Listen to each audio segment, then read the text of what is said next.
escucha. Perfecto, entonces vamos a comenzar. Buenos días. Vamos a ver, en primer lugar, los participantes. Entonces vemos que hay 10. Úrsula Avilés no viene.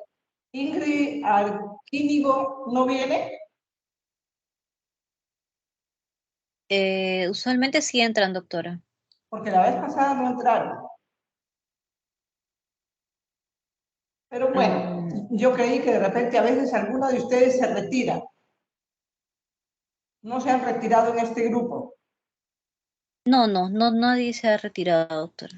Ok, entonces vamos a comenzar con esta clase del linfoma no Hodgkin. La vez pasada, y luego vamos a hacer el linfoma de Hodgkin. La vez pasada hablábamos de las leucemias y yo les comenté de que estas neoplasias son similares en cuanto a presentación, pero no necesariamente a la evolución. De hecho, las leucemias son mucho más agresivas, pero al igual que en las leucemias, los linfomas hay agresivos y hay algunos que son indolentes. Los que son agresivos no son tan agresivos como las leucemias agudas tampoco, y eso se manifiesta en la sobrevida, ¿no? Son diferentes sobrevidas. De que uno podría ser más aparatoso a la vista, eso. Entonces vamos a ver cómo impresiona a un paciente. Un paciente con linfoma se ve algo así, ¿no? Entonces vemos a un paciente que llega con tumoraciones en cualquier parte del cuerpo. Y a veces no se ven esas tumoraciones, sino por imagen.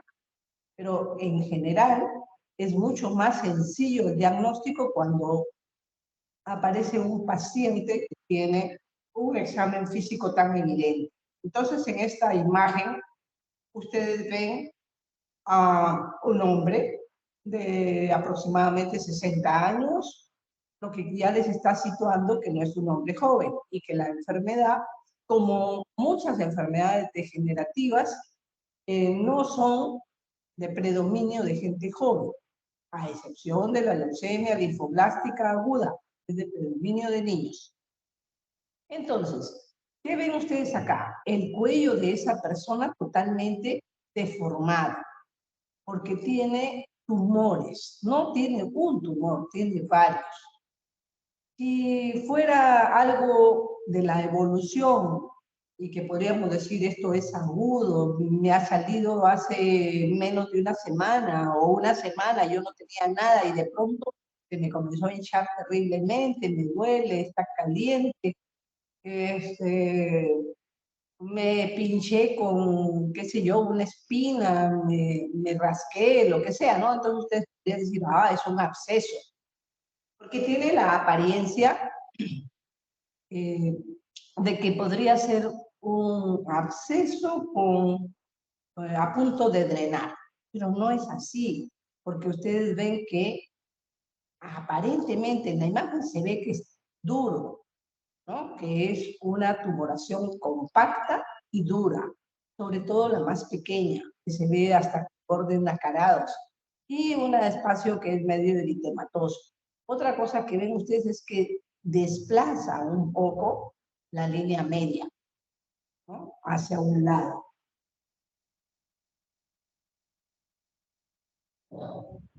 Entonces, ¿qué cosa es importante acá? La historia, ¿no es cierto? Porque aquí a simple vista ustedes lo único que pueden decir es tumor. Ya está.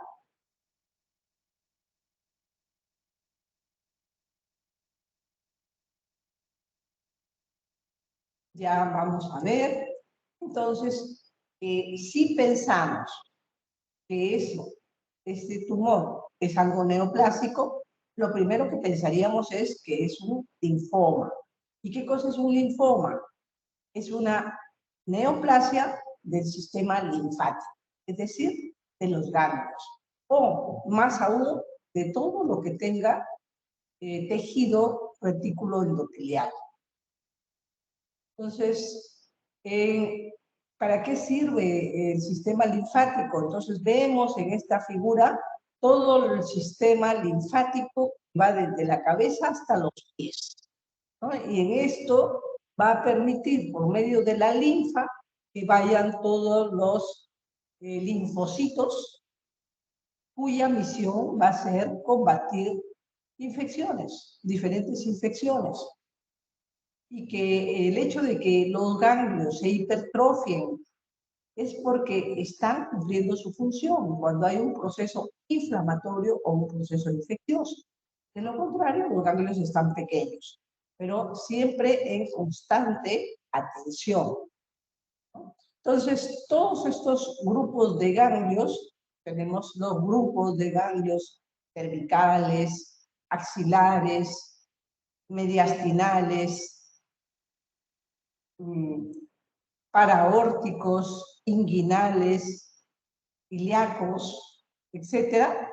Todos esos son cadenas ganglionares que son susceptibles de manifestar un crecimiento, ya sea benigno o maligno, y que no solamente es exclusivo de tejido linfoide, sino que también las metástasis de tumores sólidos también se dan por ganglios.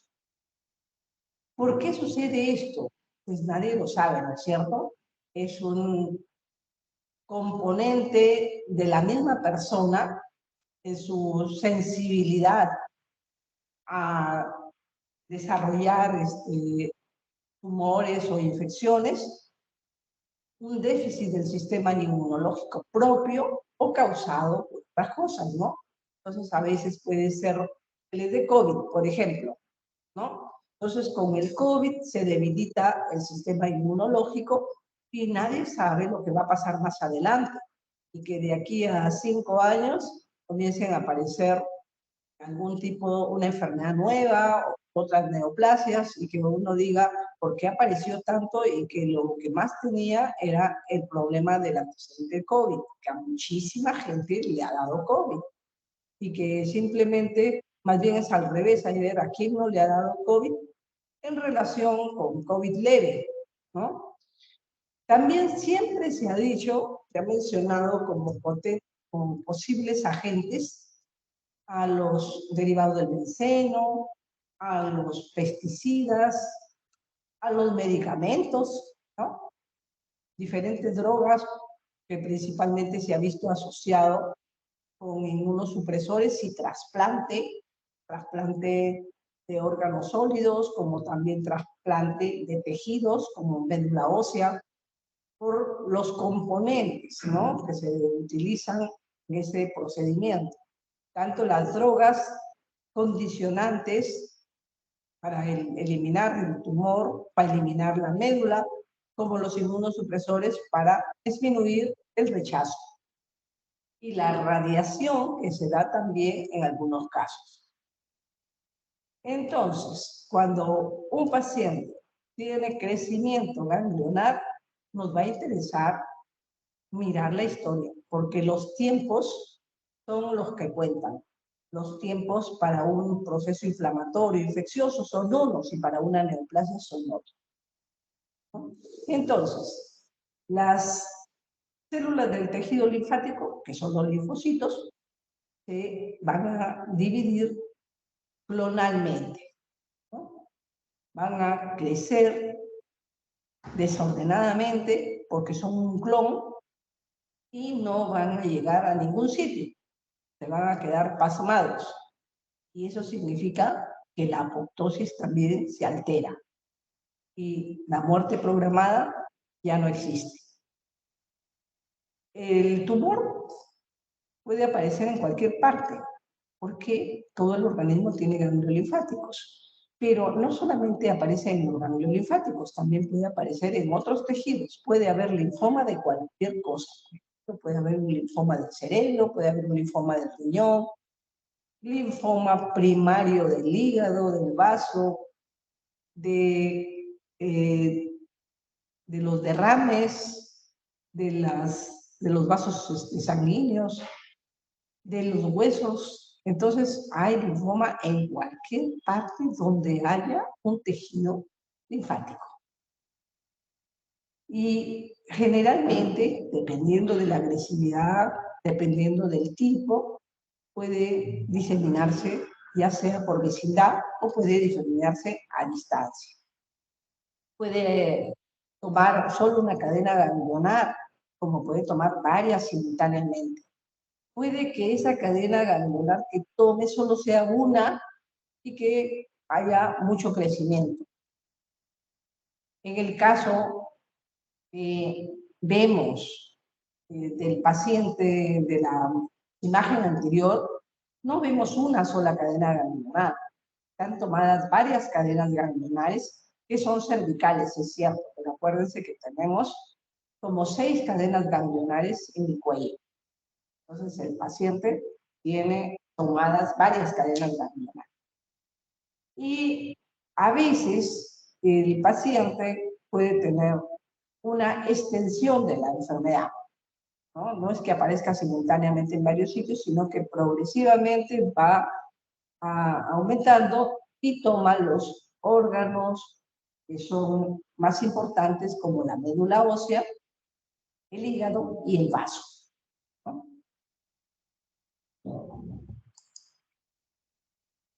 Entonces siempre hay una estadística, ¿no? Y según la OMS, la tasa de incidencia mundial del linfoma no Hodgkin en hombres fue de 5.6 por 100.000 antes de la pandemia. Y la tasa de mortalidad, 3.2 por 100.000. Ustedes dirán, es casi la mitad que se muere, ¿no? Y hablamos obviamente por año. Pero no son los mismos pacientes diagnosticados los que se mueren en el año, sino que son de diferentes años, ¿no? Pero vamos a que el promedio de las muertes por linfomas es bastante alta. Es más de la mitad de los nuevos casos. En las mujeres baja un poco la incidencia y la mortalidad de 4.1 por 100.000 y 2.4 por 100.000 de mortalidad. Cuando los pacientes consultan, no hay algo claro. Muchas veces lo que está por dentro, como les decía yo, y que no se ve, pero que tiene síntomas, entonces se considera la posibilidad de un síndrome linfoproliferativo. No le ponemos un nombre propio, sino de que podría haber un linfoproliferativo de cualquier clase, en cualquier sitio. Entonces eso va a tener que ver con la inmunología de los linfocitos. Los linfocitos B, por ejemplo, son los más frecuentes y van a expresar inmunoglobulinas, diferentes inmunoglobulinas mediante el reordenamiento de genes. Entonces, esas inmunoglobulinas que no son lo usual, va a alertar para hacer la búsqueda de un proceso linfoproliferativo. En ese momento solamente dice descartar un síndrome linfoproliferario. Cuando se ve es bien fácil, pero cuando no se ve, y que solamente el paciente tiene fiebre de origen no determinado y que se le hacen nada, entonces tú tienes que pensar que es probable que tenga una neoplasia y la más frecuente es de tipo linfomatoso. Es la localización, realmente puede aparecer en cualquier lado, pero hay sitios más frecuentes y hay otros raros. No es lo frecuente que aparezca en hueso, por ejemplo, el linfoma no Hodgkin, pero sí es frecuente que aparezca en los ganglios del cuello, o en el tórax, o en el abdomen, incluso en la piel, ¿no? Pero como repito, todos tienen diferentes tiempos. Cuando hablamos de un cáncer de piel, estamos hablando de un cáncer de años, años para desarrollarse. Mientras que cuando hablamos de un linfoma que aparece en el cuello, ese no le toma unos meses, ¿no? Y si lo vemos, es mucho más rápido el diagnóstico, porque a veces el paciente puede tener no síntomas, sino la evidencia del crecimiento ganglionar en algunos meses y que es más detectable, ¿no? Para el estudio. ¿Cuáles son las células más afectadas en el linfoma no Hodgkin? Al igual que en las leucemias, las células B, ¿no? El 85% de estos linfomas no Hodgkin son de células B, 15% de células T y NK. Hay una relación muy importante con una familia de genes que se llama BCL2. En realidad son BCL2, BCL4, BCL6, etcétera.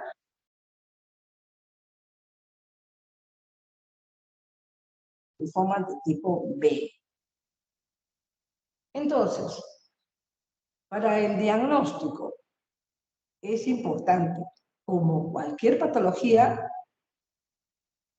la historia clínica. La historia clínica que el paciente, que ustedes le indiquen al paciente, la dirijan, porque están pensando, ya que están mirando, por ejemplo, la imagen del cuello con esos ganglios, con esos nódulos, entonces usted tiene que preguntarle desde cuándo comenzó, cómo comenzó, si es que además el paciente ha tomado algo para eso o tomó antes algo previamente, etcétera, ¿no? Le hacen una historia clínica prolija, si ha bajado de peso, si no ha bajado de peso, si ha tenido fiebre, si ha tenido sudoración nocturna, si le duele, si no le duele, si... Entonces, después en el examen físico ustedes pueden ver si es que está duro, de tipo pétreo, si es que está blando, renitente, si es que se mueve, si es que le duele, si es que no le duele, si es que está frío, si es que está caliente, si es que está regular, si es que está liso. Miren todas las cosas que hay que mirar y que con eso ustedes sacan. Si es que es un nódulo inflamatorio, está blando, remitente, doloroso, se mueve, no es un conglomerado, tú lo puedes delimitar, está caliente, ¿no? Mira cuántas cosas, no son tan grandes y obedecen generalmente a un proceso infeccioso. Luego de que ya hemos hecho la historia completa y tenemos una presunción diagnóstica, vamos a hacer los exámenes de sangre, naturalmente. Entonces, hacemos exámenes hematológicos porque queremos saber si el paciente tiene compromiso en la hemoglobina o en los linfocitos o en las plaquetas, y eso prácticamente nos indica que la médula ósea también está afectada. Si es que no está y tenemos un hemograma normal, pues eso nos dice que probablemente no haya compromiso de la médula y que el evento no es tan antiguo, sino que es reciente, porque cuando son antiguos, entonces ya comprometen otros órganos. Entonces ya nos va diciendo eso. La bioquímica renal, lo mismo, hepática, para ver si es que hay algún tipo de compromiso. Definitivamente tenemos que hacerle pruebas virales, puesto que hay muchos de estos linfomas relacionados con virus, con bacterias, que ya vamos, e incluso con hongos, que vamos a ver. La deshidrogenasa láctica va a ser clave en esta enfermedad, porque es un marcador muy frecuente de encontrar elevación de la deshidrogenasa láctica. El ácido úrico, los electrolitos, por supuesto, que nos van a ayudar porque necesitamos manejar integralmente al paciente luego que ya tenemos el diagnóstico preciso con respecto a el tratamiento. Muy bien. Luego de que hacemos todos estos exámenes con un propósito, no simplemente disparando a lo que sea, vamos a la evidencia patológica. Entonces tenemos que hacer una biopsia del ganglio, ¿no? Si vemos el ganglio, lo tomamos el ganglio y hacemos una biopsia e intentamos, si es que se puede, sacar un ganglio completo. De lo contrario, un losange, es decir, tomamos una porción que no sea un pellizco, sino que vaya hasta adentro como si fuera una tajadita de naranja. Luego que hacemos la biopsia del ganglio, y si hemos visto que los exámenes de sangre están normales, vamos a esperar el resultado de la biopsia. Y si la biopsia sale positiva para linfoma, entonces vamos a proceder a hacerle médula ósea, punción lumbar, mucosa gástrica, otros sitios para ver el estadio del avance de la enfermedad. Entonces, si es que vemos que la médula ósea está comprometida, entonces ya vemos que esa enfermedad está avanzada y que tiene cierto tiempo, porque ha llegado a invadir la médula ósea. Igualmente, si es que hacemos una punción lumbar, no la vamos a hacer a ciegas, la vamos a hacer porque el paciente tiene de repente alguna sintomatología neurológica. Igualmente, con la mucosa gástrica, si es que tenemos síntomas. Si es que hay tumores extranodales, por ejemplo, el hígado, el vaso, el riñón, o el pulmón, etcétera, estén comprometidos. Pero ahí no queda todo, porque no estamos haciendo lo que vemos, pero lo que no vemos, entonces necesitamos imágenes. Desde lo más simple, como es una radiografía de tórax, que nos puede mostrar si es que tiene ensanchamiento del mediastino y directamente nos puede mostrar que hay enfisema, ganglios. Cuando a veces tenemos en el examen crepitación subcutánea, entonces vamos a ver de que hay infiltración. Si es que en un nivel primario se hace una radiografía de tórax, en un nivel 2 o 3 ya se puede acceder a tomografía o resonancia, y en el caso de los hospitales más especializados se puede hacer la tomografía por emisión de positrones. Esta tecnología no es muy frecuente ni muy común, solamente hay 5 o 6 en Lima. Nos sirve el basal para determinar la enfermedad en toda su extensión. Y luego nos va a servir para el control de la enfermedad, para decir, ok, yo le di todo el tratamiento, todo, y ahora quiero saber qué tanto funcionó. Para eso sirve esta prueba. También nos sirve, por supuesto, la tomografía o la resonancia, pero como que es más específico el PET-CT. Y no quiere decir tampoco que si no tenemos el PET-CT no podemos hacer un buen tratamiento. Claro que podemos hacer un buen tratamiento. Entonces, cuando hacemos el estadiaje y decimos, ha invadido la médula ósea, entonces ya decimos, definitivamente es un estadio avanzado, estadio 4. Vamos a ver cómo es que lo determinamos, ¿no? Entonces, también tenemos que ver el pronóstico, y no solamente es el tamaño o el compromiso, sino que hay otros factores que intervienen para ver el índice pronóstico. Para ver el estadiaje es desde lo más simple, como un diagrama se muestra, ¿no? En que se localizan los ganglios en un solo punto, cualquiera, podría ser el cuello, o podría ser la ingle, ¿no? O podría ser la axila, pero un solo punto, ¿no? No quiere decir que puede tener en diferentes lados. Ese es un estadio 1. Si es que tienen dos puntos como ven acá en el cuello y en el mediastino, sobre el esternón, tenemos compromiso, ese es un estadio 2. Entonces acá tenemos cervicales y supradiafragmáticos. Los que están en el cuello los podemos ver, los otros no, para eso están las imágenes. Entonces es un estadio 2. Si nosotros tenemos ganglios en cualquier lugar, ya es estadio 3. Entonces ustedes ven aquí que tenemos en el cuello, en la axila, en la zona ilíaca, en la zona inguinal. Entonces tienen cualquier lado, eso es un estadio 3.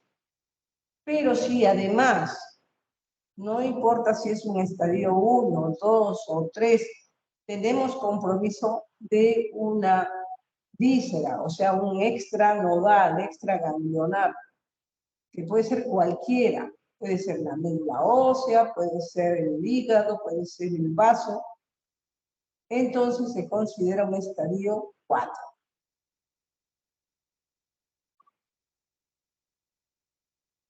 ¿Qué otras cosas hay que considerar? Hay que considerar lo que se llama el ECOG, que es una clasificación del estado físico del paciente. Entonces, todos nosotros tenemos una actividad normal, no tenemos ningún puntaje, ¿no? Entonces somos un ECOG 0.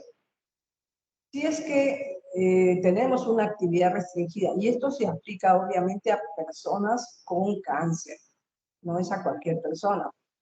Pueden tener un viejito que no camina y usted no le va a dar,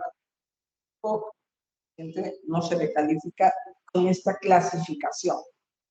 Muy bien, si es que el paciente que tiene algún tipo de cáncer, cualquiera sea, camina, pero restringidamente, dice, yo nomás caminar 2 cuadras, 3 cuadras, ya no puedo porque me canso, me duele, no tengo fuerza, lo que sea. Entonces, es un grado 1.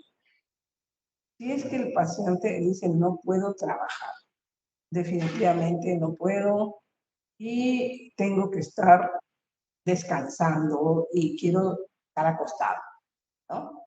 Pero es menos del 50% del tiempo está en cama, ese es un grado. Si es que tiene lo mismo, pero que más del 50% del tiempo está en cama, es un grado. Si el paciente no puede hacer nada, está en cama todo el día, le tienen que dar de comer en la boca, le tienen que poner pañal y está totalmente minusválido, ese es un grado 4. Entonces, los pacientes con una incapacidad total son los más delicados, ¿no? Entonces, con esto, llega el paciente así y le das su diagnóstico de un estadio clínico 4 de una neoplasia, entonces ya verás que su pronóstico no es nada bueno, ¿no? Entonces, para eso también hay estos factores que se suman a otros para determinar que el paciente está muy mal pronóstico y puedes establecer incluso su sobrevida. Entonces, ¿cómo puede un médico mirar al paciente, hacerle el diagnóstico y decir, muy bien, este paciente no le quedan más que 6 meses, no le quedan más que 3 meses, puede vivir 1 año, o puedes decirle tú, ok, este paciente con el tratamiento puede vivir tranquilo 5 años y después ya veremos. De repente puede vivir mucho más o de repente ya puede hasta declararse curado, que es bastante difícil en cáncer. Entonces, para eso tenemos lo que se llama el índice pronóstico internacional, que va a darte un puntaje. Ya tenías por el ECOG graduación. Entonces, eso acá se aplica. Y dice, necesitas factores de riesgo, ¿no? Entonces, ¿cuáles son los factores de riesgo? Tener más de 60 años. Ese es un factor de riesgo que te da un punto. Que en el estadio de Ann Arbor, que hemos visto eso de las figuras, que tienes un ganglio localizado, 2 puntos, o que tienes ganglios por todos lados, grado 3, o que tienes compromiso extranodal, grado 4. Ese es el estadio de Ann Arbor. Entonces acá, si tienes estadio de Ann Arbor 3 o 4, también tienes un punto. Y si la deshidrogenasa láctica está por encima de la normal, un punto. Si los sitios, el número de sitios nodales comprometidos es más de 1, un punto. Si el ECOG es mayor o igual a 2, un punto. Entonces, una persona que tiene todas estas cosas tiene 5 puntos. Y de acuerdo al puntaje va a ser tu sobrevida. Además de eso, puedes tener en cuenta el tratamiento que recibes, otras comorbilidades, otros factores como los factores genéticos que van a contribuir a que el pronóstico sea peor. El riesgo bajo, ¿no? Cuando ya tienes, ya saben los factores de riesgo que hay que considerar y el puntaje. Entonces, si es un paciente que no tiene nada, solo tiene 60 años, entonces tiene un punto, ¿no es cierto? Pero no tiene la DHL alta, no tiene un estadio clínico 3 y 4, su ECOG es 1, entonces realmente su único factor de riesgo es la edad, se considera riesgo bajo. El riesgo intermedio, si es que tienes 2 puntos, es un riesgo intermedio bajo. Si es que tienes 3 puntos, es un riesgo intermedio alto. Si es que tienes 4 o 5 puntos, es un riesgo alto y tu sobrevida es baja, ¿no? Es baja y puede ser realmente un mes, 2 meses, medio año. Cuando hablamos de que son un riesgo bajo, intentamos que su sobrevida es mayor de 5 años, y cuando son intermedios, que sea su sobrevida mayor de 3 años, pero cuando es un riesgo alto, y por las justas puede ser un año.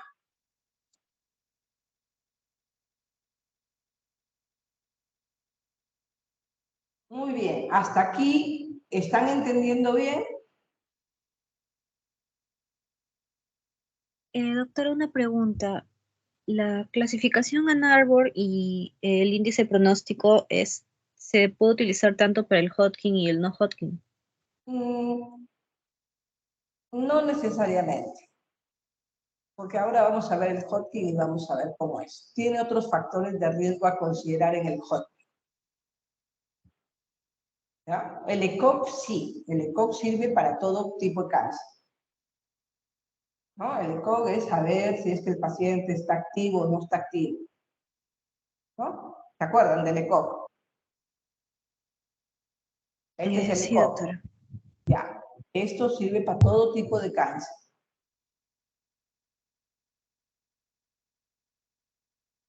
Entonces, el linfoma de no Hodgkin, que estamos mirando ahora, es el más frecuente.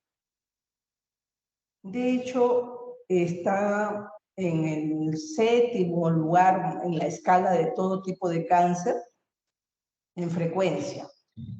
Es más frecuente de todas las neoplasias hematológicas, el linfoma no Hodgkin. Junto con el Hodgkin, obviamente sí, pero por sí solo ya es más frecuente que las leucemias y que los mielomas y que los hipereosinofílicos y que las neoplasias proliferativas, etc. Es el más frecuente. Y en la escala, por eso digo, de todo tipo de cáncer está en el 7º lugar. ¿Quién está primero en la escala de frecuencia de cáncer? El cáncer de próstata, el cáncer de mama y el cáncer digestivo, ¿no? Que puede ser de colon, de cualquier parte digestivo. Y de ahí viene el linfoma. Y después del linfoma vienen las leucemias, mieloma, etc. Entonces acá, como el sistema hematopoyético es uno solo, se hizo una clasificación, la OMS hizo una clasificación de todas las neoplasias hematológicas, dependiendo del tipo de célula implicada. Entonces, los linfocitos están implicados en el mieloma, el linfoma, la leucemia, ¿no es cierto? Entonces, según el estadio madurativo, es su peligrosidad, porque hace que unos sean más agudos y otros sean más indolentes.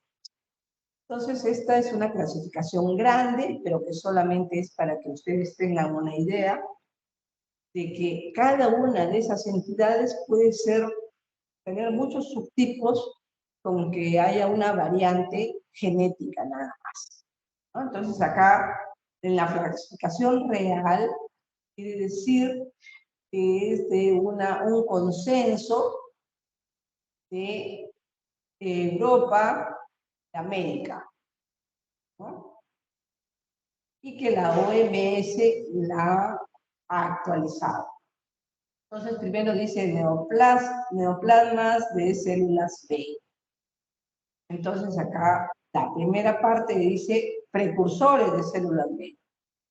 Y acá tenemos a las leucemias linfoblásticas precursoras agudas de células B.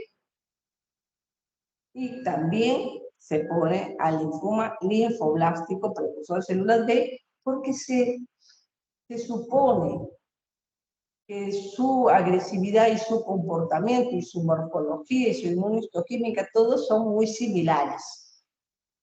E incluso el tratamiento. Sin embargo, por el hecho de llamarse linfoma, su pronóstico no es tan malo como el de leucemia. La leucemia es mucho más agresiva que el linfoma, ¿no? En este caso, leucemia aguda versus linfoma linfoblástico. Puede ser la misma célula, pero por la presentación, la agresividad es mayor en leucemia. Y vamos a seguir mirando otros tipos, otros subtipos, y acá ya dice periférico de células B. Entonces ya están acá hablando de enfermedades que son crónicas o indolentes, en una palabra, menos agresivas.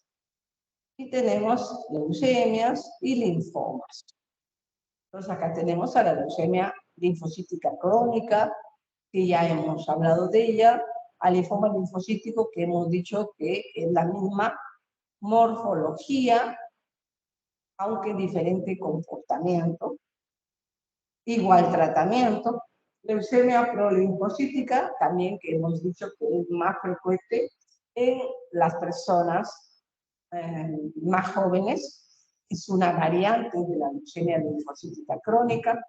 Y luego tenemos otros linfomas, el linfoma linfoplasmocítico, que es parecido al mieloma múltiple, que la doctora Del Villar les ha hablado, o el linfoma de células de manto, que es parecido a la leucemia linfocítica crónica en la forma, en las células, pero no en la presentación.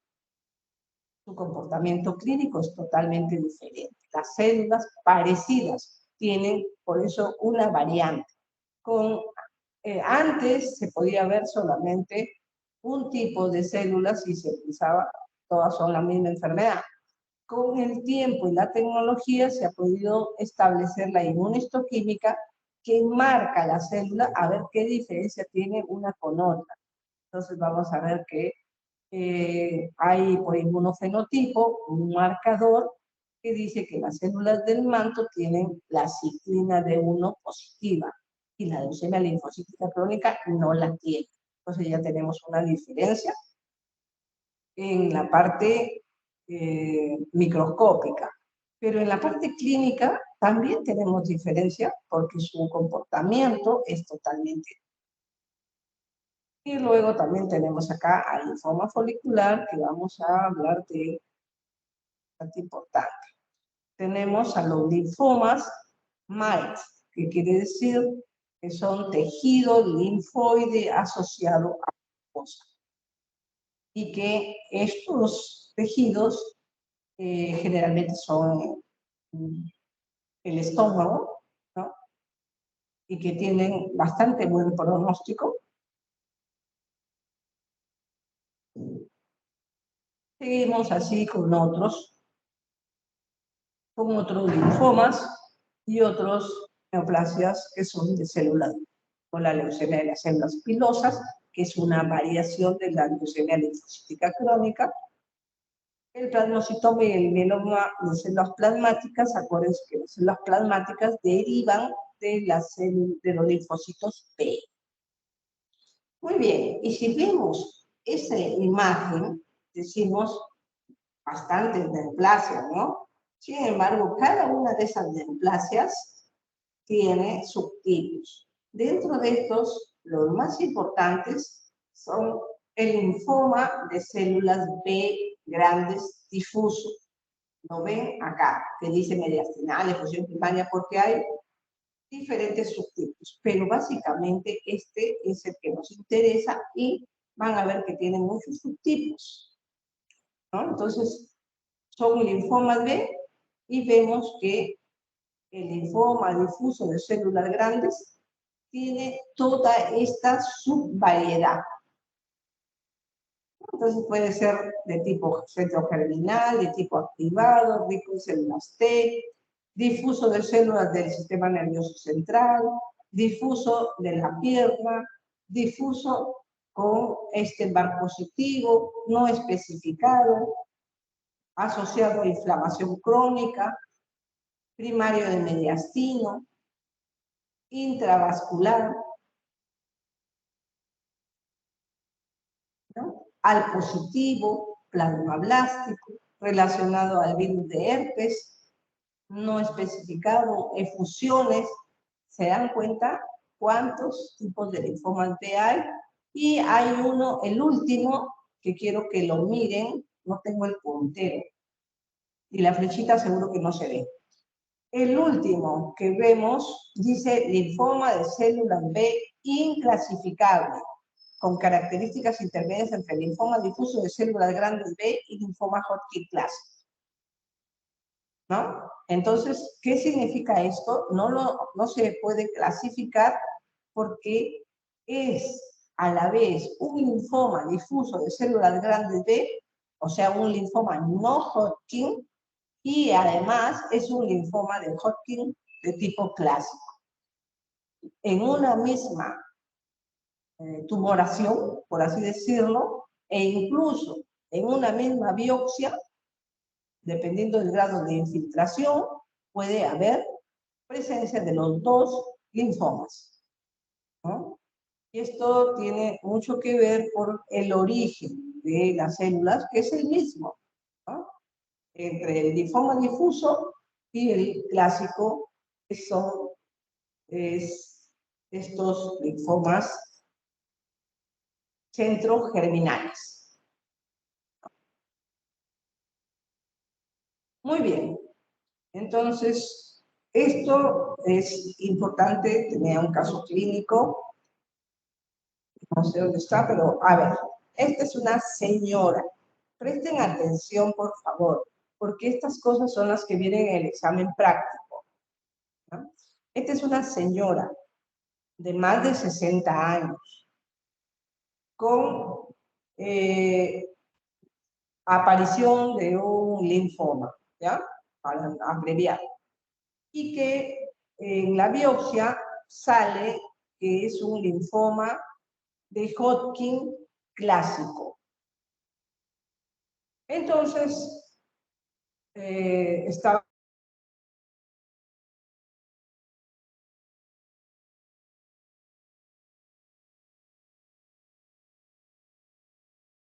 Doctora, ¿me escucha? ¿No se le escucha? Pues mi equipo, ¿alguien me puede decir, por favor? No, sí, No se le escucha. Y además de eso, tenía un pronóstico favorable, entre comillas, por el hecho de que era un linfoma de Hodgkin clásico, que ya vamos a ver que tiene un riesgo favorable. Sin embargo, recibe 2 ciclos de tratamiento y la paciente no mejora nada. Nada. Entonces, se le hace una nueva biopsia, porque no solo no mejora, sino que la enfermedad aumenta. Se le hace una nueva biopsia, no en el mismo sitio, sino en otro ganglio, y sale que es un linfoma difuso de células grandes B. Obviamente, ¿qué es lo que piensa la familia? De que se han equivocado en el diagnóstico, han perjudicado a la paciente, han perdido el tiempo, y entonces eso significa los voy a demandar y enjuiciar y todo lo demás, ¿no? Pero paralelamente, la paciente comienza a recibir tratamiento por el linfoma difuso de células grandes B. Recibe 2 ciclos y la paciente no mejora nada. O sea que recibió por Hodgkin y por no Hodgkin y no mejoró absolutamente nada. Se revisa la biopsia inicial nuevamente, se le hacen más cortes, a todas se le hacen más cortes, y resulta que se encuentra que simultáneamente tiene los dos tipos de tumor, inclasificable, y por supuesto con un pronóstico malo. La paciente no responde a la terapia y fallece. A pesar de que está la evidencia que les acabo de decir, de que se encuentra, que los dos, etcétera, etcétera, el familiar, por supuesto, no cree y persiste en su demanda, ¿no? Y ahí se comienza el asunto de demostrar que la evidencia científica pues le gana la presunción nada más de la familia. Para tenerlo en cuenta, ¿no? Hay muchos casos en que también hay linfomas de células B y de células T a la vez. Pero hay que buscarlos, porque a veces uno hace una biopsia y con el primer diagnóstico que sale ya está justificado y uno dice, bueno, pues es de células B, como es lo más frecuente. Pero si es que el paciente no responde a la terapia como se espera en base a todos los estudios que se han hecho, entonces hay que revisar la biopsia. Y la otra cosa es intentar hacer marcadores moleculares más allá de lo convencional, porque podría haber una mutación especial que le confiere un mal pronóstico y resistencia al tratamiento, resistencia a los quimioterapios. Así como tenemos neoplasias de células B, la clasificación también vamos a tener en células T, ¿no? Entonces prácticamente lo mismo, y acá vamos a ver que existen los linfomas T en piel, ¿no? Por ejemplo, la micosis fungoide, que también es una neoplasia muy lenta, pero que al final termina en un síndrome de Sézary, que significa que la enfermedad se vuelve aguda, agresiva, se mete a la médula ósea y se comporta como una leucemia. Y vamos a ver otros tipos, como el linfoma hepatoesplénico de células T, que también es muy agresivo. Entonces, todo va a ser un conjunto de diagnósticos, de metodologías para poder tener un pronóstico y escoger el mejor tratamiento. Pero ya les digo, el pronóstico le gana al tratamiento, porque si es que tienes un pronóstico adverso, no hay un tratamiento que valga. Entonces, diferentes tipos. Y vamos a ver acá uno que interesa a la región, ¿no? Linfoma y leucemia de células T en adultos. Antes les comentaba de que habían linfomas que estaban relacionados con bacterias, con virus. Este es uno de ellos, pero tiene varios tipos. Este es el HTLV1, que está relacionado con la paraparesia espástica en un porcentaje y con la leucemia de células T del adulto. Como saben, esta es una infección parecida al HIV que se puede transmitir sexualmente y que el porcentaje que de estos pacientes infectados que termina siendo una enfermedad de este tipo es bajo, 2% aproximadamente, y pueden presentar de una manera aguda, de una manera linfomatosa, de una manera esporádica e indolente.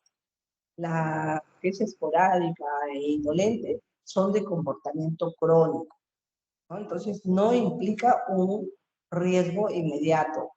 Puede que con el tiempo se transforme a una forma aguda o linfomatosa y ahí cambia el panorama. La forma aguda y la forma linfomatosa tienen muy mal pronóstico. La forma aguda se comporta como una leucemia secundaria y de tipo T, ¿no? Es una linfoblástica T que no responde a ningún tratamiento. El tratamiento que se intenta siempre es con sidobudina, que es un antirretroviral, e interferón, ¿no? Pero los estudios muestran que la respuesta es pobre y que solamente intenta que tengan una sobrevida un poquito mejor. En nuestro medio tenemos un promedio de 6 de estos tipos de leucemias por año. Ahorita mismo tenemos una hospitalizada y la señora, una señora que tiene 56 años, tiene HTL positiva ella, se le ha hecho al esposo y también es positivo.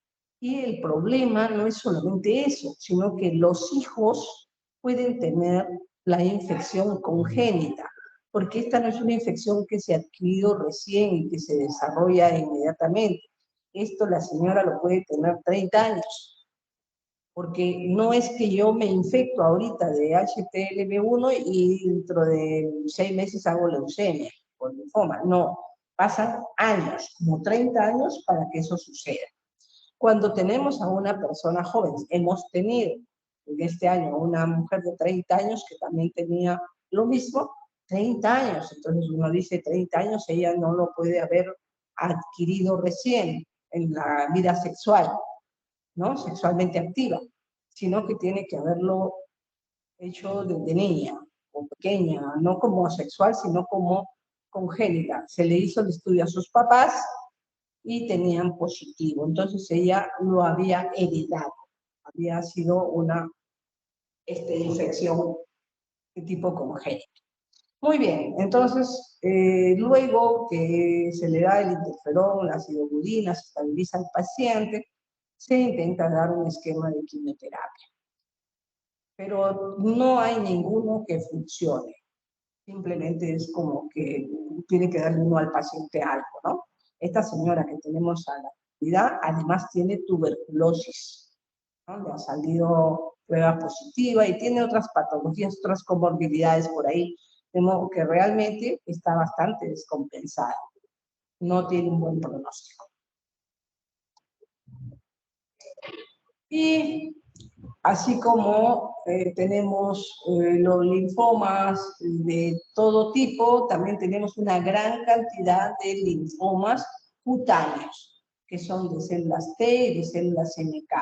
Anteriormente se pensaba que los linfomas cutáneos solo eran de células T, o que las células T solo producían linfomas cutáneos. Pero después se ha visto de que hay una gran cantidad de linfomas cutáneos de células B. Entonces, diferentes subtipos, pero son cutáneos y que generalmente son de lenta progresión. Los linfomas que están relacionados con el sol, la radiación, pues es lo mismo, ¿no? Salen en la piel y a veces salen en sitios que uno no cree, ¿no? Pero generalmente cuando es por exposición al sol, salen más en la espalda, porque las personas a veces se protegen la cara, se ponen un sombrero, pero le dan todo la espalda al sol y salen una pequeña lesión, se hace la biopsia y es una neoplasia, un linfoma de piel. Y para que este progrese, se disemine y todo lo demás, pues pasan muchos años. Esta es la configuración histológica de un linfoma. Como ven ustedes, una gran cantidad de células muy pegaditas, ¿no? Es una infiltración. Muy bien. ¿Preguntas hasta ahí?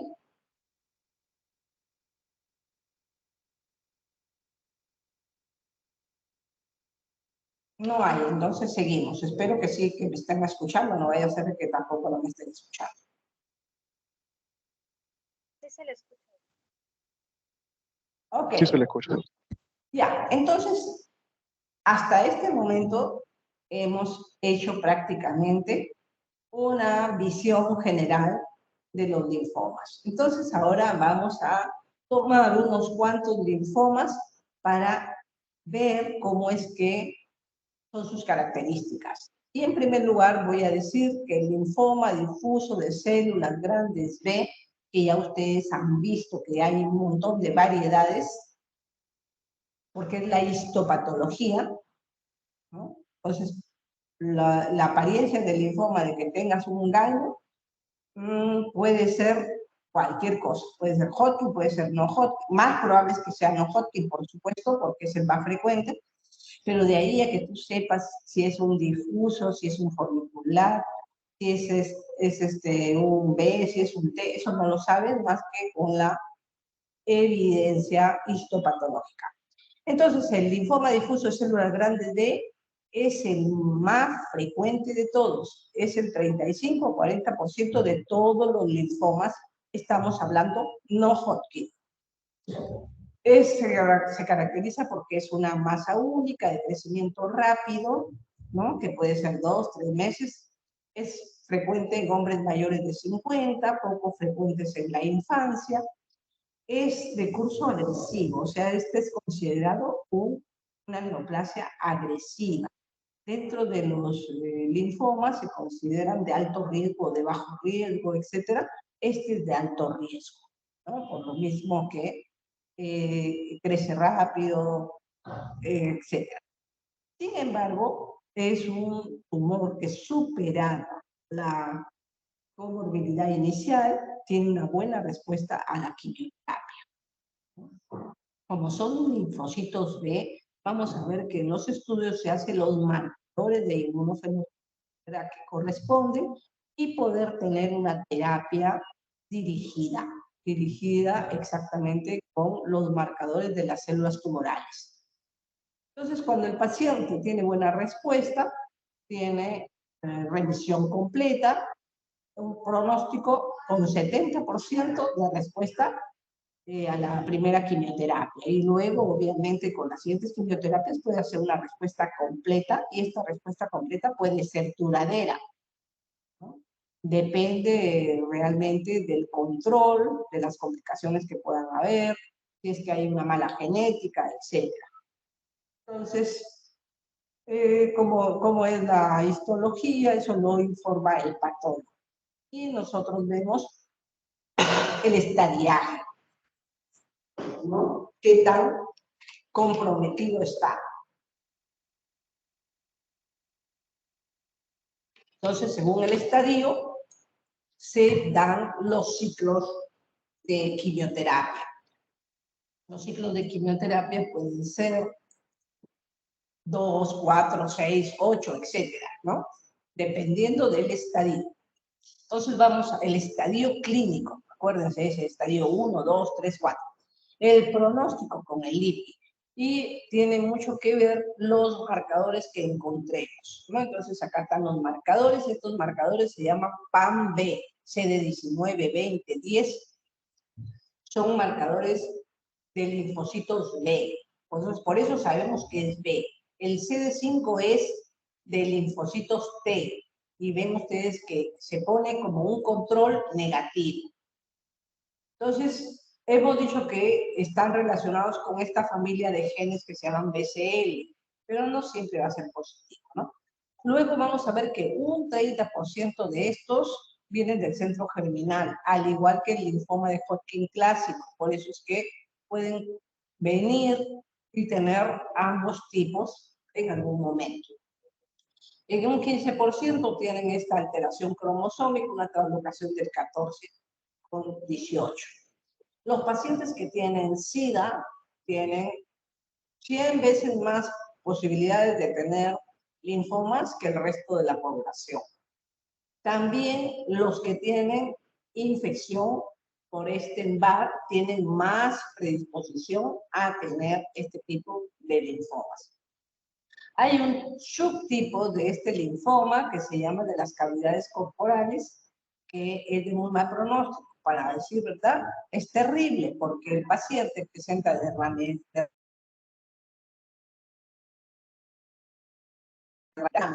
y tú no tienes ni idea o no sabes la etiología, pero obviamente le punzas y le sacas líquido y lo cultivas y lo miras al microscopio y todo lo demás y sale que es un linfoma difuso células grandes B. ¿Cómo atacas a ese linfoma? ¿No? Es totalmente malo. Yo me he visto, a comenzar es muy raro. Y cuando el paciente lo tiene, está muriendo. Cuando viene, no hay nada que lo ayude. El paciente realmente tiene un pésimo pronóstico. Cuando estos, como son de rápido crecimiento, predispone su infiltración al sistema nervioso. Por eso se recomienda hacer profilaxis del sistema nervioso una vez que se ha diagnosticado bien a este paciente. Entonces se le puede dar quimioterapia intratecal o sistémica.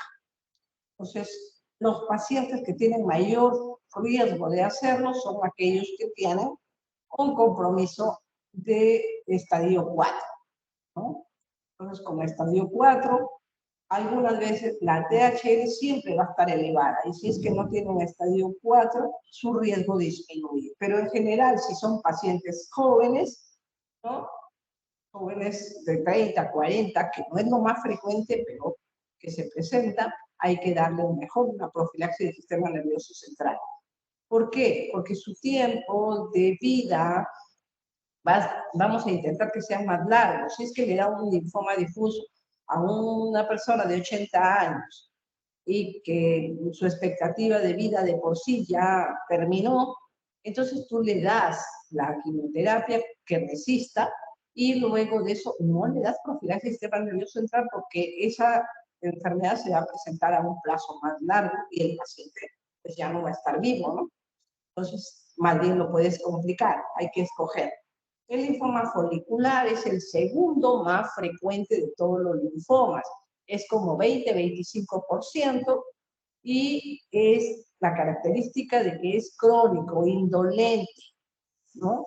Viene también de los centros germinales, de las células de los centros germinales, pero su curso es lento, su progresión es muy, muy lenta, de modo que el paciente puede estar asintomático muchos años, pueden comenzar a tener ganglios linfáticos aumentados de tamaño, pero progresivamente que ni siquiera se da cuenta, se acostumbra a tener ganglios un poco crecidos, no le molesta. Y por eso el paciente va avanzando en síntomas lentamente y recién cuando va a ser diagnosticado, realmente puede ser definitivamente que el paciente ya está en un estadio 4 con infiltración de la médula y otro, y es por eso que acude, ¿no? Entonces, la clínica, ¿no?, es importante. Y luego vemos de que el paciente en la inmunohistoquímica hacen folículos de diferentes tamaños y las células que se van transformando son las del centro germinal, que se van haciendo más grandes. Entonces, también, de acuerdo al estadio histológico, el comportamiento va a ser crónico. Si es que está todavía en un estadio histológico, el tumor en sí, 1 o 2, van a seguir crónicos. Pero si es que ya está en un estadio histológico 3, ya se considera que es un transformado a células B grandes.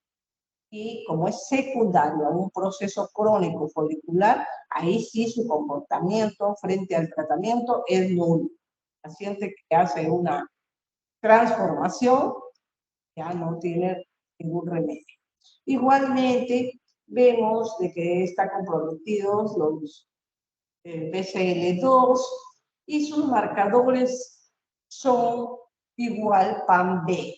CD19, 20, CD10 positivo, CD5 negativo. ¿Cuál es la diferencia? Estos son pequeños y los otros por eso se llaman difusos grandes de células B, ¿no?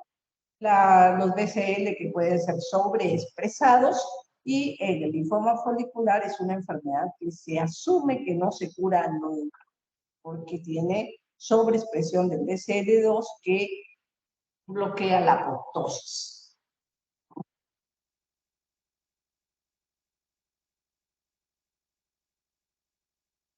Esa transformación maligna sucede en un 40%, pero ¿cuál es la ventaja? Un paciente con linfoma folicular puede vivir 10 años, 20 años en la fase crónica. En el momento en que se transforma, ya no tiene sobrevida. No hay forma de que el tratamiento funcione.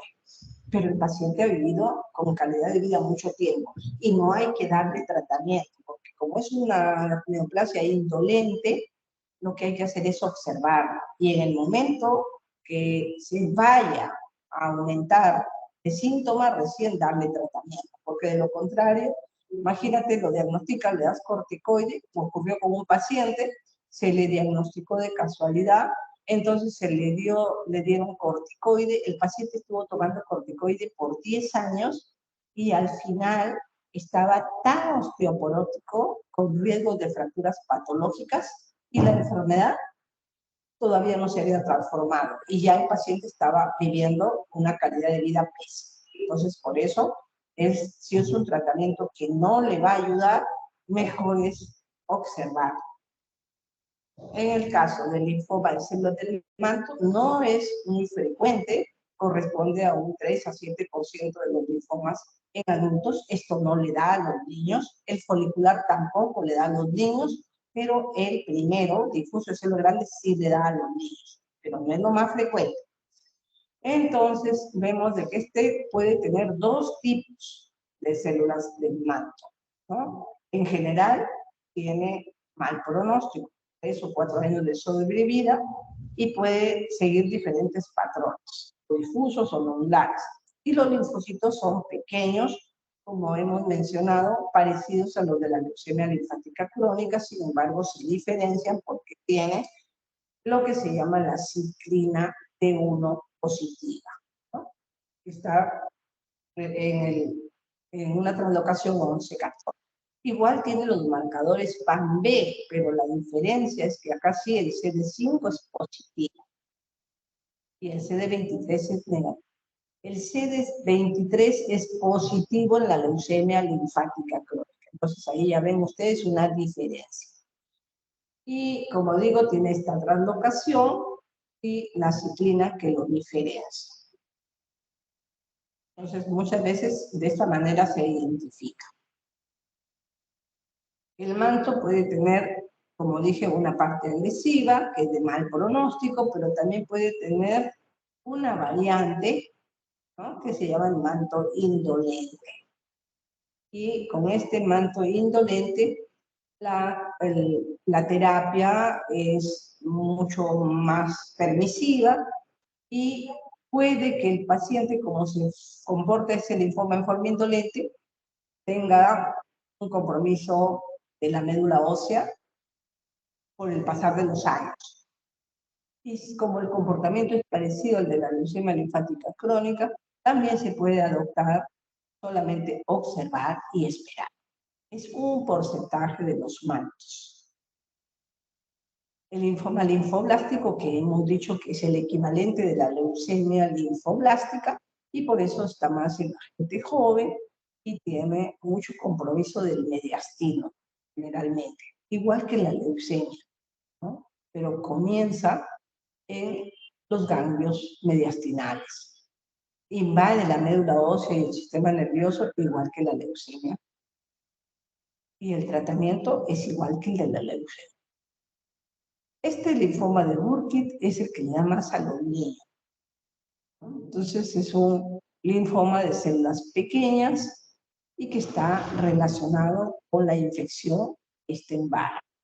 Con la diferencia de que, por ejemplo, esto apareció en África, se describió primero en África, pero acuérdense que en muchos países hay migración, principalmente en Estados Unidos, donde hay una gran población afro, que ahora se le llama afroamericanos, ¿no?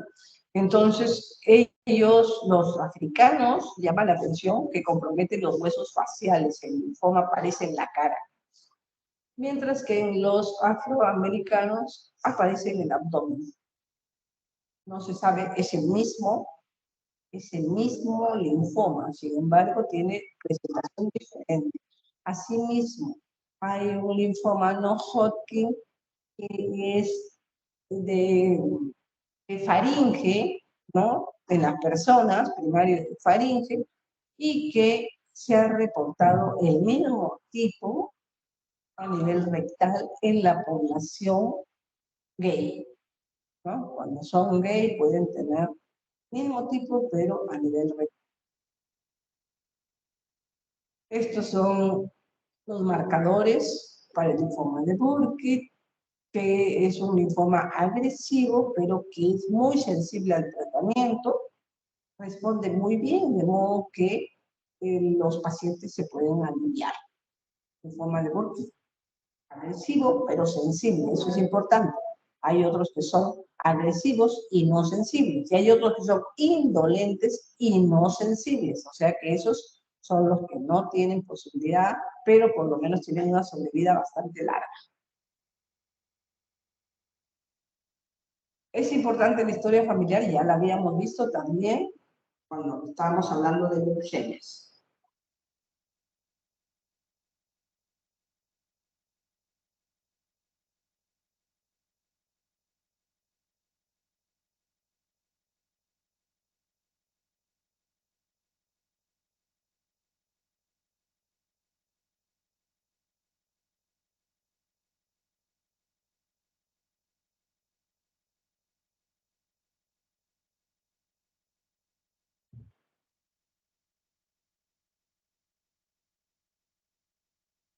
Doctora, se le ha ido el audio.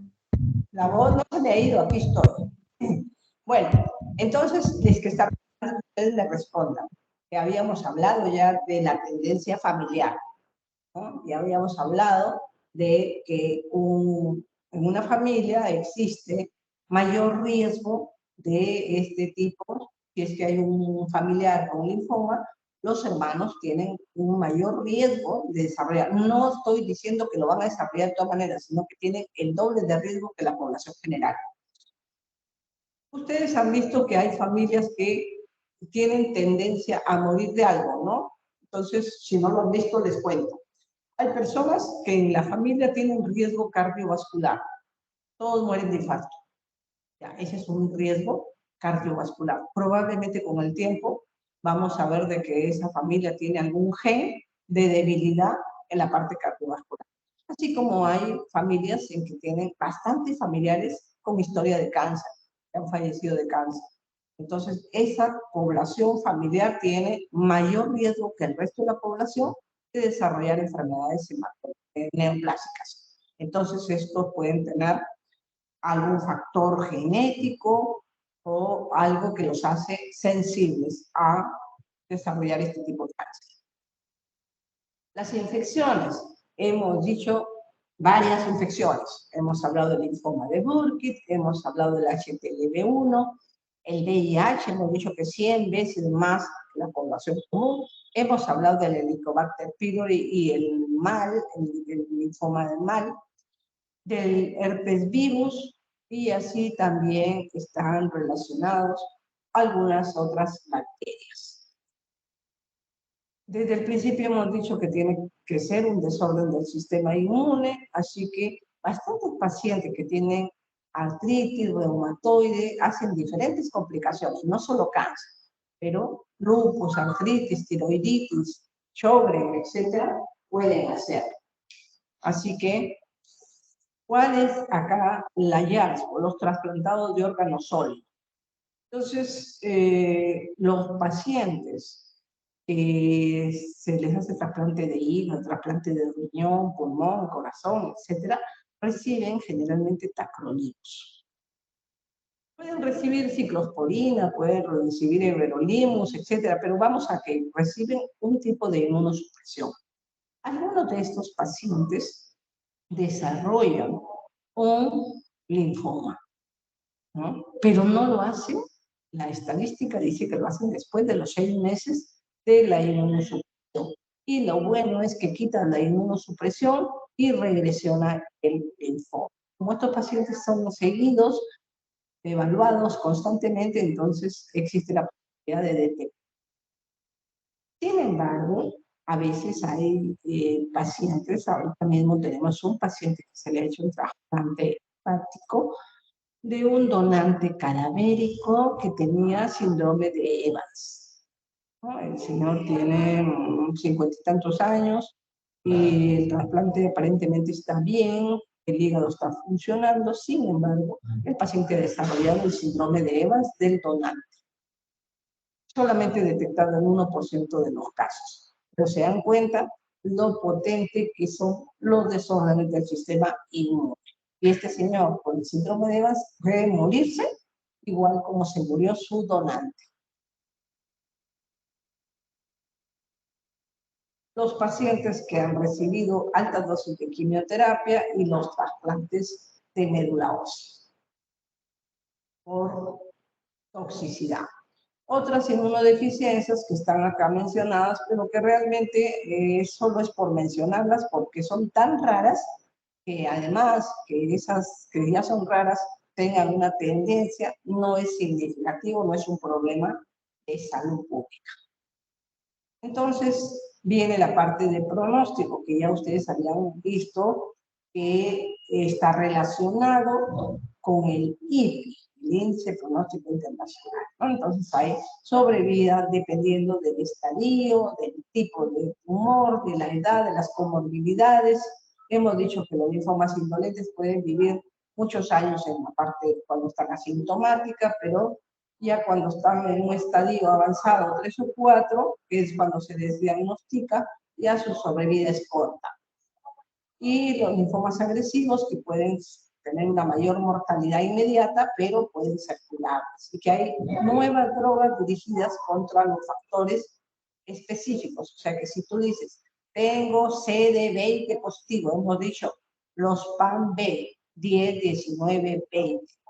Entonces, si yo tengo positivo en el tumor de CD20, yo puedo usar un anti-CD20. Entonces, eso es lo que se llama terapia dirigida. Y así hay, y no son quimioterápicos, son generalmente anticuerpos monoclonales. Bueno, hay factores predictivos en los linfomas indolentes, ¿no? Ser hombre es un factor negativo, ser mayor de 65 años, estar en un estadio avanzado o tener la deshidrogenasa láctica elevada. Los síntomas de siempre son, ya saben ustedes, diaforesis, fiebre, pérdida de apetito, pérdida de peso, etc. Entonces, los pacientes que tienen buen chance tienen más de 10 años de sobrevida. Los que tienen un riesgo intermedio tienen una sobrevida más pobre. Los pacientes que tienen el linfoma de mal tienen buen pronóstico, porque como es un tumor gástrico, se hace una cirugía extensa y se ve que los bordes estén limpios y el paciente tiene una muy buena evolución y, por supuesto, tratamiento para el Helicobacter pylori, ¿no? Entonces, es lo mismo que puede suceder con el linfoma primario gástrico, que tiene una muy buena sobrevida si es que lo sacas completo. Si es que está en un estadio histológico 1, no hay que hacer nada, solamente la cirugía. Pero si es que está en un estadio histológico 2 o 3, entonces ya entró la serosa, podría haber el riesgo de que haya ganglios, por eso se saca todo y se da quimioterapia coadyuvante, ¿no? Entonces, hay guías de tratamiento, ¿no? Que va a incluir hacer el estadio, el grado, el tipo histológico, la localización, la deshidrogenasa láctica. Y los tratamientos disponibles son quimioterapia, radioterapia, inmunoterapia, modificadores de la respuesta biológica, anticuerpos monoclonales. Todo ese arsenal terapéutico está disponible. Y si es que nada de eso sirve para el paciente, siempre quedan los estudios clínicos que hay a nivel mundial. Entonces, generalmente, a nivel de Estados Unidos o Canadá, en otro sitio, sacan un estudio clínico y seleccionan a los países para que incluyan pacientes que cumplan los requisitos para su estudio clínico. Y el paciente que no responde a nada de esto que tú le has dado y que califica para el estudio clínico es una esperanza. Algunos dicen el estudio clínico es eso, usar a los pacientes de colegio digno. No, ese paciente tiene la suerte de poder ser incluido porque ya falló a todo y lo único que le espera es morir. Con el estudio clínico puede que fracase el medicamento que se prueba y el paciente lo único que va a hacer es morir, igual que en el caso anterior. Pero si el medicamento funciona, entonces el paciente no le ha costado un centavo una tecnología de punta que va a ser aprobada y que va a ser imposible de pagársela a uno mismo, ¿no? Entonces, definitivamente yo apoyo los estudios clínicos, porque son criterios bien estrictos. No es que yo meto a cualquier paciente ahí, no, y además es ético, tiene que haber agotado las posibilidades conocidas.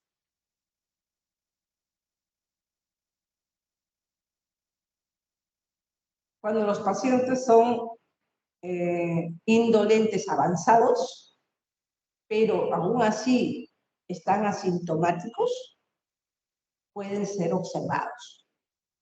¿No? Porque no tienen síntomas, está avanzado, no le va a ayudar mucho, pero tal vez uno intente, porque hemos dicho que los indolentes que vienen por el folicular no van a curarse. Sin embargo, se le puede dar un tratamiento, llama la atención, no tienen síntomas, es dudoso. La quimioterapia combinada que se les puede dar es CHOP, CBP. Lo que quiero decir es que el paciente, uno escoge el tratamiento de acuerdo a las características. Si es una persona que tiene un ECO malo, yo no le voy a dar un tratamiento agresivo, le doy el tratamiento más suave. ¿No? Entonces hay diferentes, ven ustedes, otros medicamentos que se pueden dar.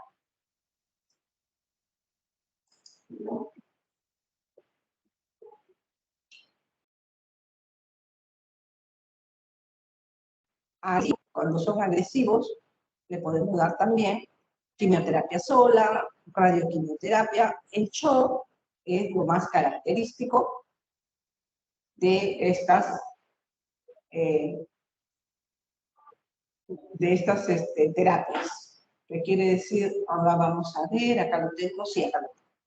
¿Ya? También se puede dar con radiación o radiación sola, se puede dar con cirugía en el caso de gastrointestinal, inmunoterapia, ¿no? O incluso podemos hacer trasplante. En los pacientes que deben recibir altas dosis se debe hacer un trasplante autólogo de médula ósea. Le saca, como el paciente no tiene compromiso en la médula ósea, toma sus células madre, le das altas dosis, con lo cual el paciente moriría y lo rescatas con un trasplante, ¿no? Entonces, igualmente, se le puede dar tratamiento con inmunoterapia y los pacientes que son refractarios al tratamiento son aquellos en los que se debería hacer un ensayo clínico. Los esquemas de quimioterapia que se dan en estos pacientes son los que ustedes ven, principalmente para que conozcan cómo internacionalmente se conoce estas siglas, R-CHOP. R quiere decir rituximab y se da en estas dosis. Ciclo, esto no se lo tienen que atender ni nada porque este es un tratamiento muy especializado. Ciclofosfamida, doxorubicina, oncovin, vincristina, prednisona. Entonces se da todo esto. Este es un R-CHOP estándar. ¿Ya? Es estándar. Y este de acá es un R-CHOE, ya está modificado el CHOE. Tiene la adición de otro medicamento que se llama estofoso. Ahorita termino. Y hay otros esquemas, ¿no? Que se ajusta, son dosis ajustadas, depende de cada paciente. Si de repente el paciente es muy frágil, entonces tú decides darle 75% de la dosis, 50% de la dosis. Y tenemos acá que se les puede dar filgrastim, que es un medicamento estimulante de la maduración de los glóbulos blancos, de los neutrófilos. Y hay otros esquemas, el ESHAP, ¿no? El DAP, el ICE, ¿no? Que son combinaciones de medicamentos. MINE, etc. Bueno, ¿alguna pregunta hasta ahí? Doctora, mencionó que se hablaba de linfomas de alto y de bajo grado y cada uno cada uno los estaba clasificando y los mencionaba, pero no sé si podría explicar un poquito más de eso de bajo grado o alto grado, cómo Alto se coloca grado de cada uno. malignidad es igual que decir un linfoma agresivo. Y bajo grado de malignidad es un linfoma indolente, por ejemplo, ¿no? Que tienen una evolución más larga. Son diferentes expresiones en las clasificaciones. Han habido varias clasificaciones. Han habido clasificaciones clínicas, morfológicas, histológicas, etcétera, y combinación de ellas, que hacía pues un poco complicado. Pero en general hay los linfomas agresivos y los linfomas crónicos, o los linfomas de alto grado y de bajo grado de malignidad. Voy a hacer lo mismo. ¿Es lo mismo que hablar de pronóstico? Pronóstico, no, siempre el que es un alto grado de malignidad tiene mal pronóstico. El paciente está en la etapa aguda y puede morir rápidamente si es que no responde al tratamiento. La diferencia con el de bajo grado es de que el paciente tiene una sobrevida previa al diagnóstico larga. Y cuando le haces el diagnóstico puede ser hasta de casualidad y estar todavía en la etapa indolente y el paciente no recibe ningún tratamiento, solamente lo observas y esperas el momento en que requiera tratamiento. Entonces su sobrevida puede ser larga y su calidad de vida buena. Mientras que en el agresivo o de alto grado de malignidad, si es que no recibe tratamiento prontamente, el paciente se muere. Gracias, doctor.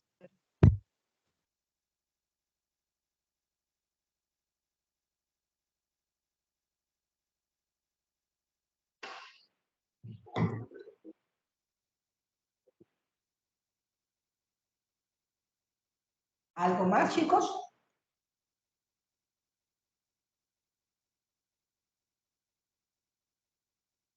Una pregunta. Nos faltaría hablar sobre el linfoma de Hodgkin. Ah, sí, doctora. ¿Ya? ¿Lo hacemos ahora o lo hacemos en otro momento? A las 11 tenemos clase con la doctora del Villar, doctor. ¿Perdón? A las 11 tenemos clase con la doctora del Villar, no Ya. sé si Ok. Ya. te gusta. Entonces,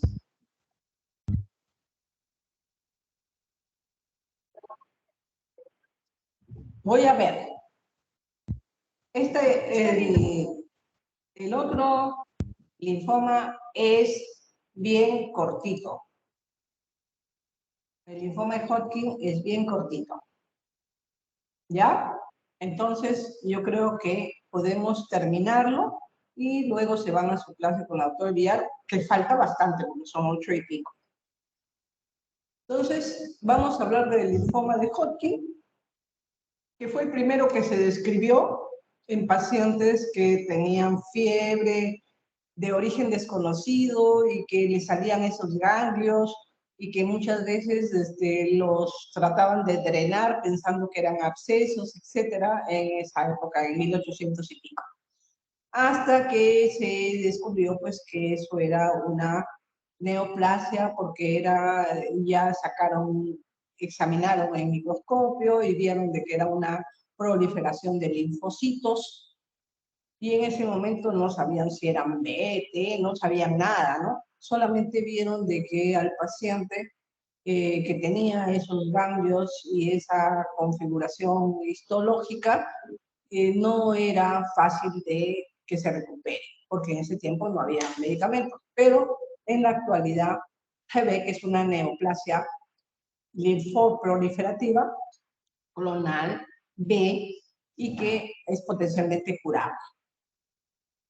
Es diferente no solamente en su histología, sino también en sus pronósticos, su compromiso con el linfoma no Hodgkin. Dicen, no sé, esta es una anécdota, de que obviamente se descubrió el linfoma Hodgkin y se comenzó a clasificar a los pacientes, y de pronto habían unos que no entraban en esa clasificación, así que les comenzaron a decir linfoma no Hodgkin.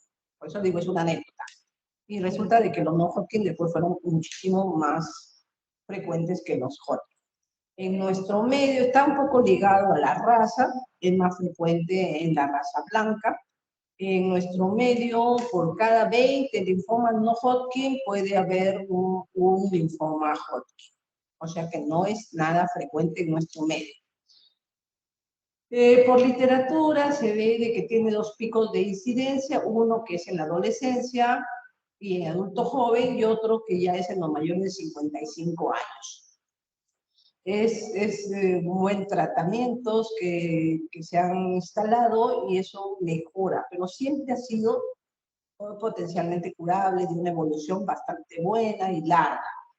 Tal es así que se calcula una supervivencia en 92% al año, y que tiene mucho que ver con la edad, ¿no? Los que son mayores ya tienen comorbilidades, se infectan, etcétera, y pueden fallecer. Pero miren, en un año 92% está bien, a los 5 años 85%, a los 10 años el 80%, lo cual es bastante bueno. Este esquema que ya lo conocen, y esto que es una exageración, pero es una enfermedad de Hodgkin en un hombre blanco. Esta es una diapositiva de Estados Unidos, y vemos que tiene tumor y que a simple vista ustedes no podrían diferenciarlo de un Hodgkin o un no Hodgkin, no tienen la menor idea cómo puede ser, y que simplemente en nuestro medio pensaríamos definitivamente que este es un no Hodgkin. En Estados Unidos, donde hay el 30% de gente con Hodgkin, es más frecuente el Hodgkin, no más frecuente que el no Hodgkin, pero más frecuente que en nuestro medio. Sí pensaría. Y obviamente la biopsia es lo que va a ayudar. Puede haber compromiso diferente, puede hacer presentación a nivel inguinal, hacer una compresión mecánica venosa o arterial, venosa principalmente, y provocar edema de los miembros inferiores y de toda la zona genital. Los linfomas de Hodgkin están clasificados en 2 subtipos. El subtipo clásico, que es el 95% de todos los Hodgkin, y el de predominio linfocítico nodular, que es el 5%. Y van a ver ustedes que es totalmente diferente, no solamente en la presentación, en la histología, sino también en los marcadores y en el tratamiento. Entonces, en el clásico, es el 95% de todos los Hodgkin, es el de esclerosis nodular el que predomina, es lo más frecuente. Y también, obviamente, Acá hay estadiaje y va a depender del estadio clínico, también el tratamiento y el pronóstico, ¿no? Porque es el avance de la enfermedad. Entonces muchas personas dicen, ¿está comenzando la enfermedad o está avanzada? Entonces ustedes con el estadio clínico saben si está avanzada y ustedes saben que un estadio avanzado siempre es de pobre pronóstico con respecto a un inicial. Ambos en general, los clásicos y el de predominio linfocítico, tienen un pronóstico favorable. En el clásico, el diagnóstico se basa principalmente en unas células que se llaman células de Red Sternberg y que aunque no es patognomónica, porque también puede haber en mononucleosis, en otros linfomas, es bastante frecuente. Y si es que tengo el campo clínico y tengo estas células, tengo que pensar que ese es un linfoma de Hodgkin. Además, tengo unos marcadores. Acuérdense que hemos dicho que los PAM-B son 19, 10, 19, 20, 22. Acá ven ustedes que estos marcadores son 15 y 30, ¿no? Y tiene inclusive este marcador que se llama PAS5. Las de predominio linfocítico, que son las no clásicas, tienen más bien el CD20, el marcador CD20. Y otros marcadores. El CD45 solamente nos dice que son células hematopoyéticas. El 79A es un marcador de células B también, ¿no? Y vemos que el clásico es CD15 y CD30 positivo, mientras que el no clásico es CD15 y CD30 negativos. Tienen sus diferencias.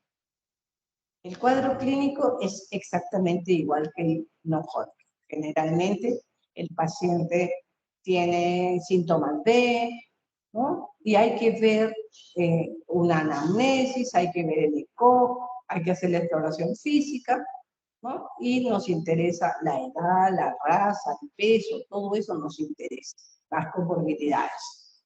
Y vamos a ver que es muy importante acá saber la velocidad de sedimentación. La serología de viral, igual que en el caso anterior. Básicamente le damos el mismo enfoque hasta que sale el diagnóstico, y si es que es Hodgkin y si es que es clásico, ya nos enfocamos en el tratamiento, ¿no? Entonces, el gol estándar es la biopsia del ganglio más representativo. Ya hemos dicho que lo ideal es tomar el ganglio completo, pero también se puede hacer una biopsia parcial. Y vamos a buscar, además, las células de Red Sternberg. Y estas son las células de Red Sternberg, ¿no? Características, son células grandes, en espejo, binucleares. Este es otro paciente que es un paciente realmente que muy triste, era un niño de Cusco que vino con esta tumoración totalmente y además de eso tenía problemas neurológicos con ausencia de la sensibilidad en toda la zona del cuello para abajo. Prácticamente el chico con la justa movía un poquito los brazos, todo el resto no lo movía. No, sensibilidad y motora afectada. Todo esto fue un gran tumor y hacia adentro que le lesionó las vértebras y obviamente la médula espinal. Se tuvo que hacer anclajes para sostener, le dan terapia para fundir el tumor, pierde estabilidad la columna y se fractura más. Y aunque era un Hodgkin, su estado era estadio 4, muy avanzado, y como ven, la posibilidad de recuperación era muy baja. Siempre se tienen que hacer las pruebas de imágenes, ya hemos hablado de la tomografía y del PET, es lo más deseable para poder medir bien todas las lesiones al inicio y luego del tratamiento. Otras pruebas que debemos hacer, ya hemos hablado, la biopsia de médula ósea solamente después de tener el diagnóstico. No podemos ir a pesquisar con una biopsia, que es un procedimiento invasivo. Obviamente tenemos que hacer estudios de cómo está el corazón, principalmente en los pacientes mayores, porque van a recibir medicamentos que son cardiotóxicos. Desde embarazo, ver la fertilidad en los hombres, porque a veces se le tiene que dar radioterapia. El estadio va a ser exactamente igual que cuando hablamos de linfoma no Hodgkin, ¿no? El estadio 1, que ya saben, es un ganglio o un sitio, mientras que el estadio 2 son dos sitios cercanos que no atraviesen el mediastino.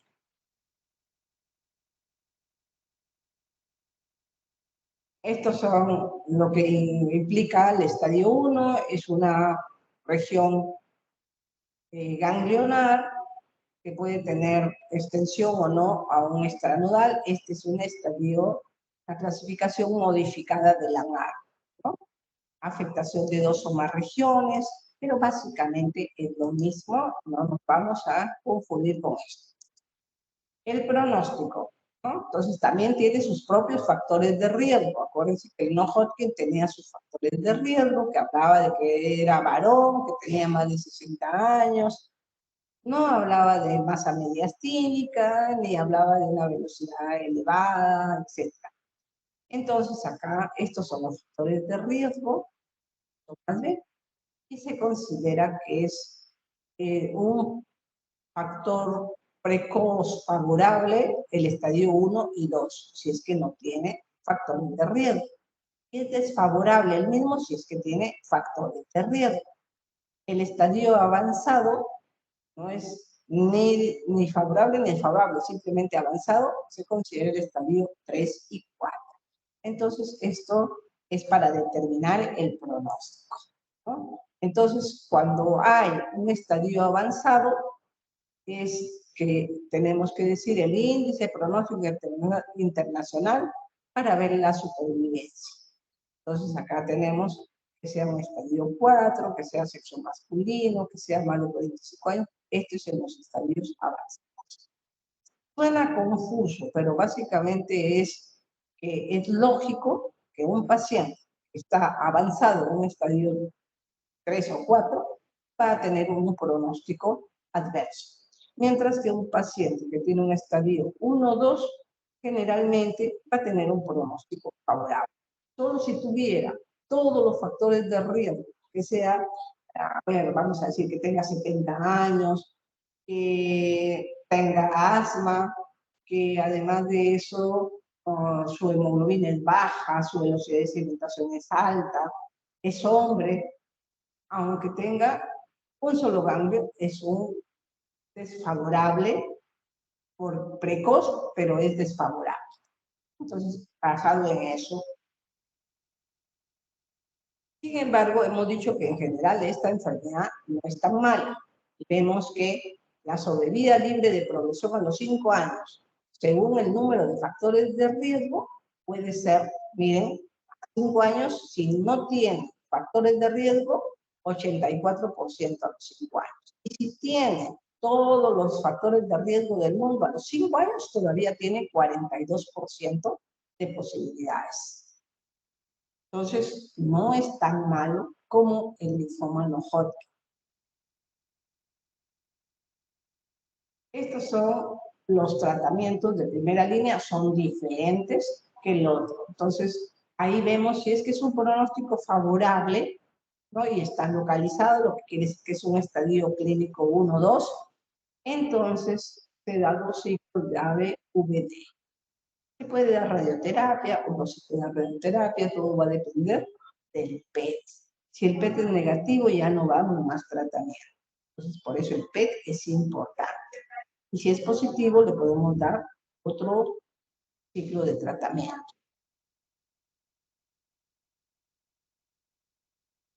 En los que son también, que decíamos, que son de estadio 1 2, pero que tienen pronóstico desfavorable, le damos más, le damos 4 o 5. Y de ahí todo lo demás es igual. ¿Y qué pasa con los que tienen recaídas o resistencias a esta quimioterapia de rescate y se le hace un trasplante autólogo de progenitores hematopoyéticos? Si es que no está comprometida la médula, por supuesto, ¿no? Entonces, para eso se dan diferentes esquemas. Y de acuerdo a los esquemas se plantea el trasplante. Estos son los esquemas de tratamiento clásicos, o sea, el estándar, el gol estándar actualmente para el linfoma de Hodgkin. Un esquema que se llama ABVD, porque significa adriamicina, leomicina, pimblastina, dacarbazina. Como ven ustedes, nombres bien raros. Así que lo mejor es el esquema, internacionalmente se conoce como ABVD. Y también hay otros esquemas de tratamiento cuando ese esquema falla, que generalmente no falla. Es muy bueno. Y como ya hemos dicho, le damos 2, 4, 6, 8 ciclos dependiendo del estado clínico del paciente. Entonces, este es otro esquema y como ven ustedes, tiene una gran cantidad de medicamentos combinados. Esto se llama el BEACOP escalado. Igualmente, la B de bromicina, la E de topósido, la A de adriamicina, la C de ciclopamida, la O de oncovin, que también se llama vincristina, la P de procarbazina y de prednisol. Entonces, estos son ciclos que se van repitiendo de acuerdo a la evolución del paciente. Muy bien. Hemos terminado con el linfoma Hodgkin. ¿Preguntas?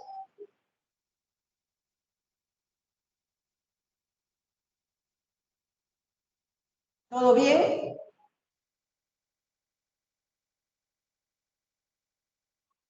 Sí, ¿Están doctora. o no están? La verdad que ya. Préndame su cámara para mirarlos.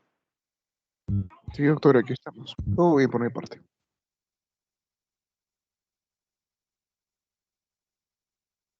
Pues por favor, préndame su cámara para mirarles la cara. Doctor, una consulta. Con respecto a los marcadores, los CDs, ¿hay diferencias entre el no Hodgkin y el Hodgkin? Sí. Si es que son de células B en el no Hodgkin, los marcadores son PAM-B, o sea, 10, 19, 20. Mientras que en el Hodgkin hemos dicho que son el CD15 y el CD30, lo más frecuente en el clásico. Y en el caso del no clásico son más bien el CD20 positivo, que es un marcador de B. Por eso es que hay un anticuerpo monoclonal que se llama rituximab, que es el que le damos a los que tienen el marcador CD20 positivo. El linfoma de Hodgkin no clásico tiene marcador CD20, por lo tanto le damos el esquema con rituximab, parecido al no Hodgkin. Mientras que el Hodgkin, que no tiene ese marcador, por eso recibe un esquema totalmente diferente. Se llama AB, que no recibe ningún no Hodgkin. Son diferentes esquemas. Y como les digo, no se van a preocupar por tratamientos. Deben preocuparse por la clínica, por el diagnóstico, ¿no? Por el pronóstico, pero por la terapia no, porque al final eso solamente es de manejo muy especializado y requiere mucha experiencia de manejar esos medicamentos y ver que no sean nocivos, tóxicos, etc.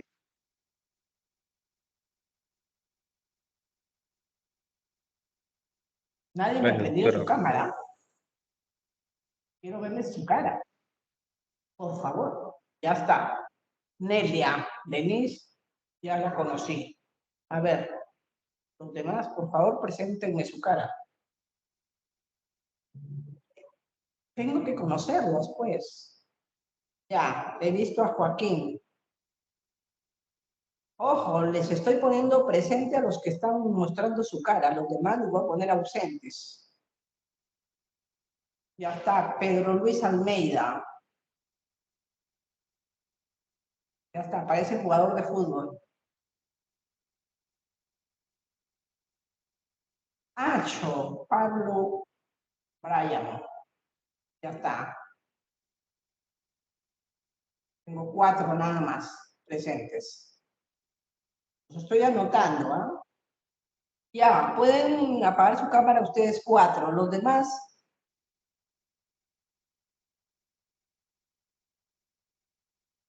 les voy a poner ausente, ¿ah?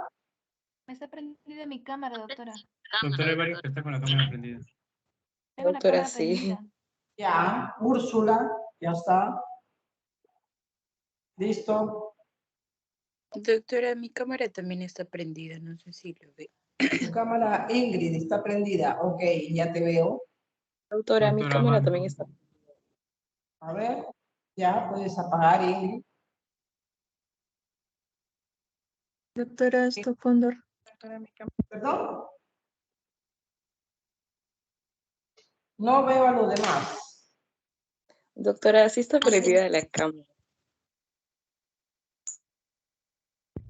Adriana, ya está. Doctora, hay Doctora, 5 mi cámaras cámara prendidas. Caroline, Doctora, esto. Sí, hasta Cóndor. Arbieto, doctora. ya está, ya te vi, Caroline. Ya ven, es un ratito, aunque estén en pijama.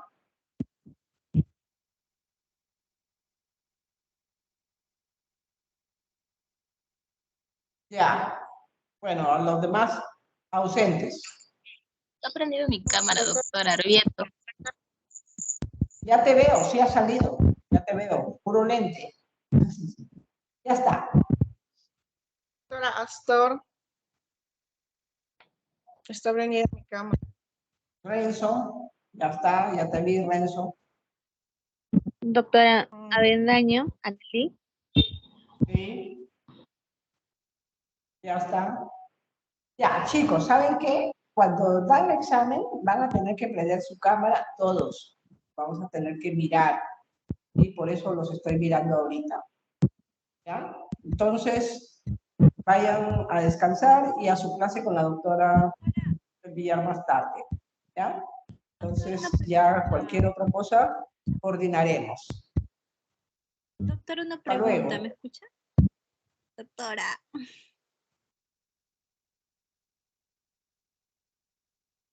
¿Alguna cosa?